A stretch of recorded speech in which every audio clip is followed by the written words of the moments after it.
Farak perkahwinan dari segi bahasa bermaksud pemisahan.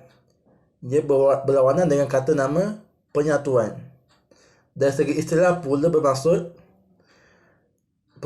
perkara yang menamatkan perkahwinan antara suami dan isteri. Farak ada dua jenis, talak dan fasakh. Talak dari segi bahasa bermaksud pembebasan. Dari segi istilah pula bermaksud perkara yang meleraikan ikatan perkahwinan. Fasakh dari segi bahasa pula bermaksud batal atau rosak.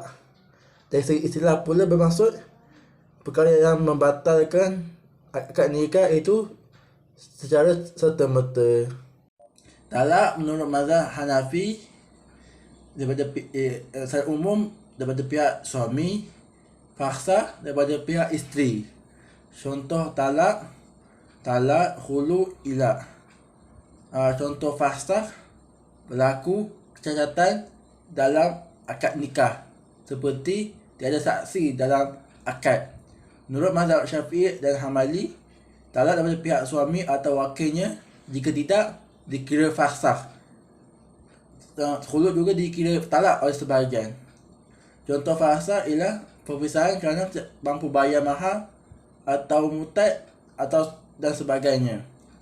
Menurut mazhab Maliki, talak dia dikira perpisahan daripada perkara yang sah selagi tidak berkait dengan perharaman yang kekal, sama ada suami atau isteri. Contoh talak khulu ila.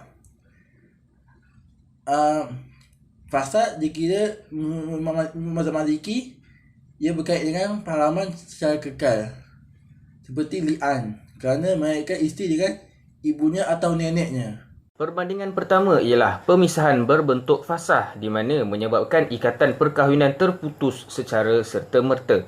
Adapun pemisahan berbentuk talak mungkin juga berlaku pada talak bain. Secara asasnya, talak tidak boleh menyebabkan ikatan perkahwinan terputus serta-merta. Ia dipanggil talak raj'i. Perbandingan kedua ialah pemisahan berbentuk fasakh. Ia tidak mengakibatkan pengurangan jumlah talak yang dimiliki oleh suami. Berbeza dengan talak, ia akan mengurangkan dalam bilangan talak sama ada ia talak raj'i atau talak bain. Perbandingan yang ketiga ialah pemisahan berbentuk fasakh boleh dalam akad nikah yang sah dan akad nikah yang tidak sah. Adapun talak hanya dalam akad nikah yang sah kerana talak merupakan hak yang dimiliki sepenuhnya oleh suami yang sah. Perbandingan terakhir ialah talak jika dilafazkan sebelum bersetubuh. Suami wajib memberi separuh daripada mahar kepada wanita yang diceraikan atau wajib memberi mut'ah untuknya sekiranya mahar tidak disebutkan dengan jelas dalam akad. Adapun jika dilakukan fasakh sebelum bersetubuh, para isteri tidak dapat sebarang mahar kerana perpisahan ini dianggap mengurangkan nilai akad seolah-olah ia tidak wujud. Okey, realiti Malaysia kita ada dua, iaitu proses talak dan fasakh. Proses talak boleh dibagi kepada dua, iaitu proses dengan persetujuan bersama dan juga perceraian tanpa persetujuan satu lagi pihak.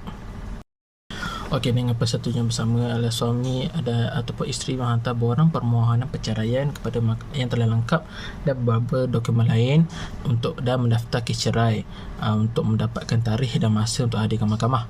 Setelah itu suami dan isteri perlu berhadir ke mahkamah pada tarikh tersebut dan mahkamah akan mendapatkan persetujuan untuk bercerai dari kedua-dua pasangan. Okey, setelah itu suami akan melafazkan talak dan akan direkodkan, dan rekod itu akan bawa ke Jabatan Agama Islam untuk mendapatkan sijil cerai.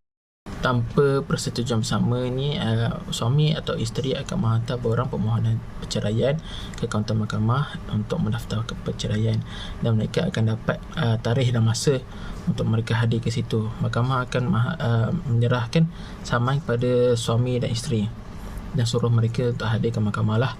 Jika suami ataupun isteri masih lagi tidak bersetuju untuk bercerai, maka mahkamah akan melantik satu jawatan kuasa bernama Jawatan Kuasa Pendamai.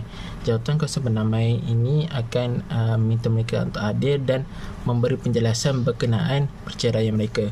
Kemudian jawatan kuasa akan menuliskan rekod dan syur kepada hakim sama ada wujud perdamaian atau sebaliknya.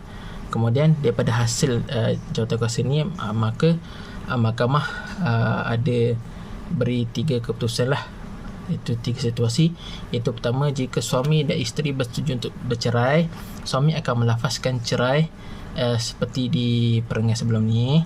Lepas tu kedua, jika suami dan isteri bersetuju untuk berdamai, kes akan dibatalkan. Ketiga, jika suami atau isteri tidak bersetuju untuk bercerai, kes dirujuk ke proses majlis hakam.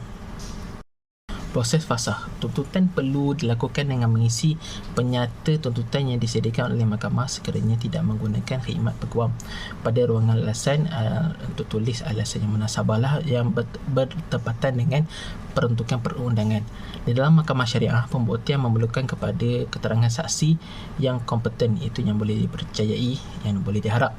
Okey, prosedur saman adalah diperlukan kerana fasakh merupakan kes tuntutan mahkamah akan menghantar saman kepada defendant. Defendant perlu menandatangani saman tersebut untuk membolehkan perbicaraan dijalankan. Sekiranya segala usaha telah dilakukan dan defendant masih tidak hadir, maka prosiding tetap juga dijalankan tanpa kehadiran defendant.